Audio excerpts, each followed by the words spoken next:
Hello everyone, welcome back to my channel. आज के इस वीडियो के अंदर हम बात करेंगे साइटोस्केलेटन की माइक्रोफिलामेंट के बारे में। सबसे पहले हमने बात की थे पिछले क्लास में साइटोस्केलेटन क्या होता है और उनकी टाइप्स के बारे में। पिछले क्लास में हमने बात की थी कि साइटोस्केलेटन क्या होता है, सेल की कंकाल होता है। जैसे हमारी बॉडी के अंदर बोन पाया जाता है, ये बॉडी को एक इंटीग्रिटी प्रोवाइड करता है, यानी कि बॉडी की स्ट्रक्चर कैसे होगा।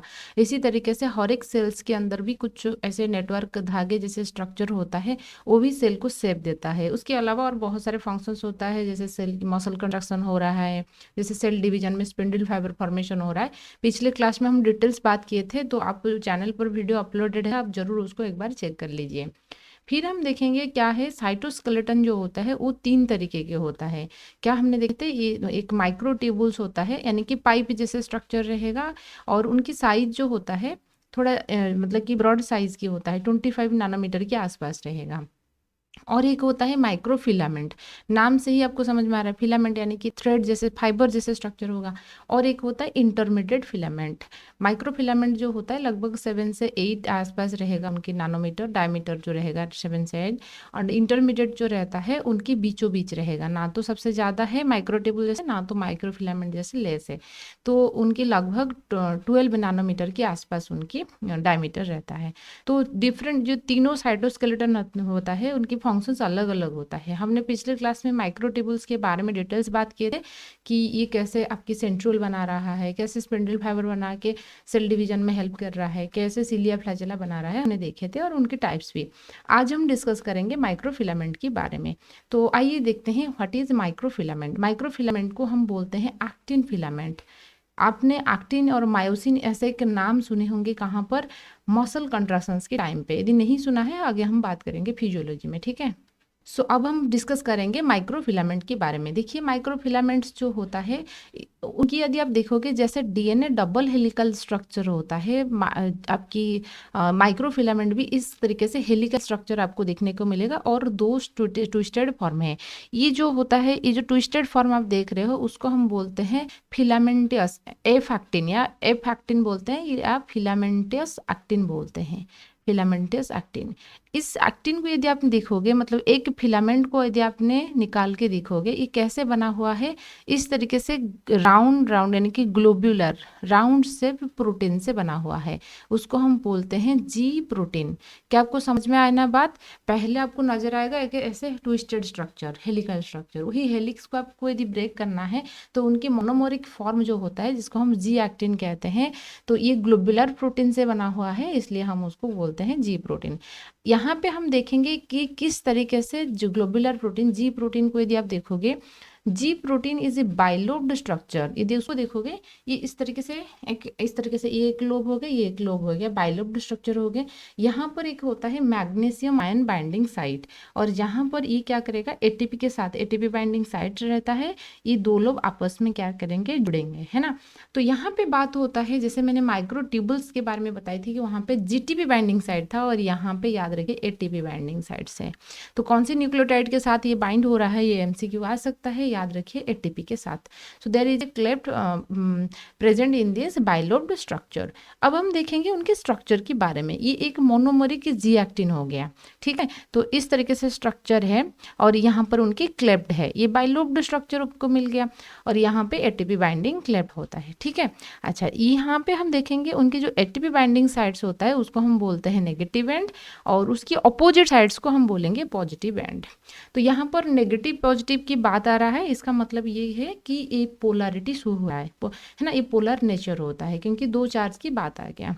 तो इस तरीके से ये क्या करेंगे, एक रोप बन गया, एक, ठीक है, एक फिलामेंट बन गया, फिर और एक फिलामेंट बन जाएगा, और आपस में ये ट्विस्टेड हो जाएंगे, and they will form your microfilament, ठीक है।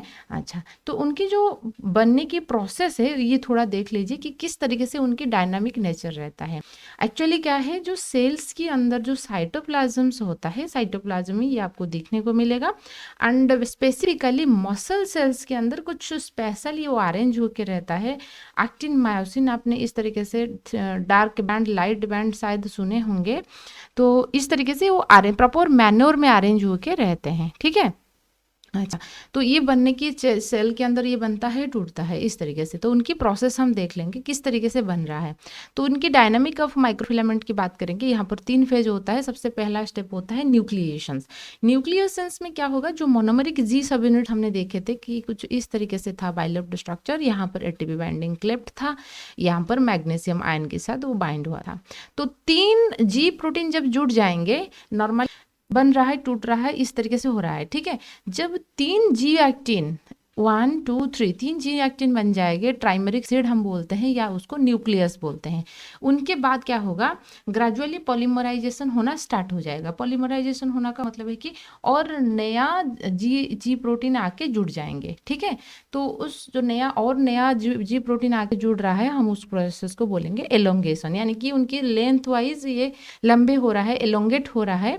Actin begins to add to both end, तो पॉजिटिव एंड में भी ऐड होगा और नेगेटिव एंड में भी ऐड होगा, ठीक है। ये आपकी मोनोमेरिक जी एक्टिन हो गए। तो यहाँ पर ट्राइमेरिक या न्यूक्लियस बन गया। बनने के बाद एलोंगेशन फेज होगा।